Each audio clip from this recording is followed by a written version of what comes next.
कौमी टीम के middle order बल्लेबाज हारिस सुहेल ने अपनी रिटायरमेंट से मुताल्लिक अहम बयान दे दिया। इन दिनों हारिस सुहेल की रिटायरमेंट से मुताल्लिक खूब चर्चा किया जा रहा है। सोशल मीडिया पर फैंस खूब तबसरे करने में मसरूफ ही थे कि हारिस सुहेल ने इन अफवाहों की तरदीद कर दी। अपनी रिटायरमेंट से मुताल्लिक अफवाहों की तरदीद करते हुए हारिस सुहेल का कहना था कि मैंने रिटायरमेंट का कोई फैसला नहीं किया और ना ही मेरा ऐसा कोई इरादा है।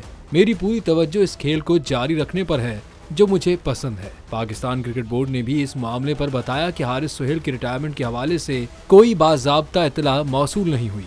वाज़ेह रहे कि हारिस सुहेल तीनों फॉर्मेट्स टेस्ट, वनडे और टी20 में पाकिस्तान के लिए एक अहम रुकन रहे। ताहम नाकिस फॉर्म के बायस टीम से बाहर हैं और जगह बनाने की कोशिश कर रही हैं।